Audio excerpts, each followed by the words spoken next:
Today I'm doing some coding as a side project. I think today I might want to learn either C or C++. I learned it a while back in like 2021 when I was very first learning to code. The first language that I learned was C, which is a very old language. It's 56 years old now. It was first developed in 1970, I believe. It was the first language I ever learned, which was a great language to start on because it is very low level. It is the language, aside from assembly code, it is the lowest level programming language that operating systems are built using, like Windows, Linux, Mac OS. They all use C. Now I'm debating either relearning C or learning C++, because C++, I believe that's just C, but with what are called classes added. I could be wrong on that. It could be kind of more different than that. But you might be wondering why I would be learning to code in an age when AI is learning to do all of the coding and getting better than any human. And to that I would say, why would you learn a martial art today? Why do people love learning jujitsu or Muay Thai or kickboxing when you could just buy a knife and stab somebody or buy a gun and shoot somebody? And the answer is that it's fun and it tests you and it's a challenge. That's why I'm learning.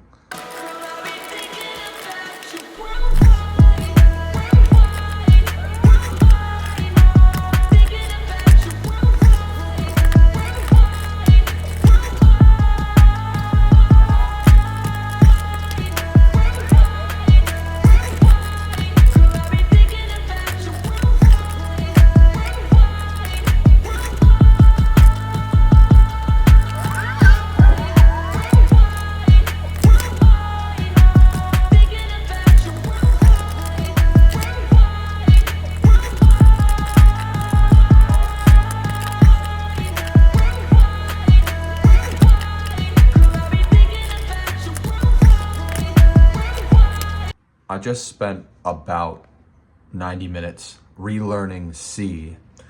It's all coming back to me, kind of like riding a bike. I suspect to be finished learning within a reasonable amount of time, probably a total work time of 180 to 360 minutes, maybe. It might take longer than that because I might learn new aspects of it, because the last time I learned it was I think I already said in 2021, was when I was taking this course called CS50. It's an online Harvard class that anyone can take. And it taught me the basics. It's how I learned to program in general. But there's probably a lot more nuance that it glossed over. So it might take me way longer than I forecast. But I essentially would like to know how to use C to manipulate the inner workings of a computer. That's something that C is very good for. That's what any low-level programming language is good for, is manipulating in a good way, not the bad way of manipulating like you do with people, but manipulating a computer's inner workings to do cool stuff. I just got my cardio in and shit, and now I'm back at the desk. I'm gonna make some music for the album, I think, and if I'm not feeling it, I'm just gonna switch to watching One Piece, because I haven't watched that in a while.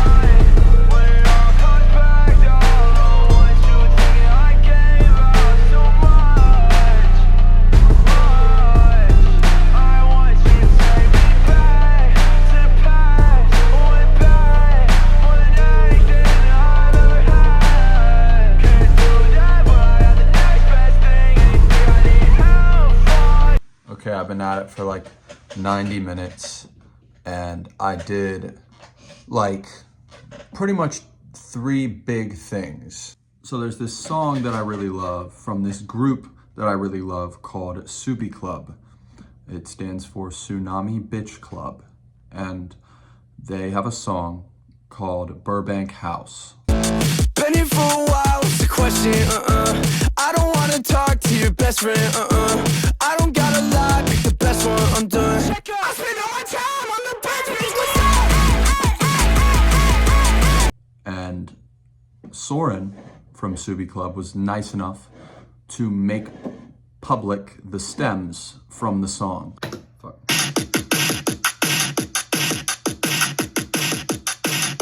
So I took the kick from those stems and tried to kind of single it out. Oh Lord. Singled it out a little bit. This is actually a kick from earlier in the song, I think. No, it's not. I think it's the same kick. So I gave it some distortion. I only distorted the mids. I did not distort the lows of the sound, like the lower end, the deeper, lower sub of the kick. I did not distort that. Anything below 200 hertz, I did not distort. I distorted from 200 hertz to 2000 hertz. And that gives us, if I undo all this shit, we went from this kick, let me play it, to this kick. One moment. And so that's pretty cool. And then I also got the snare, because I absolutely love the snare in this song. I wanted it in my song, in this specific song. And this snare, I didn't do much, but it originally sounds like this.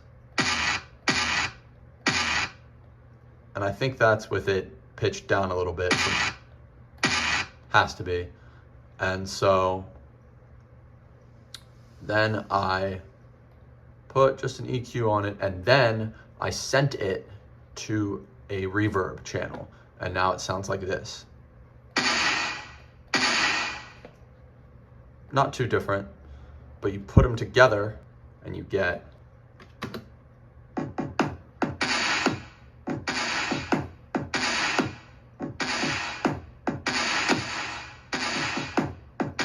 and it doesn't sound good enough yet because I haven't put a bass in. That's the next thing I'm going to do. But you play it with the sample that I've been using, and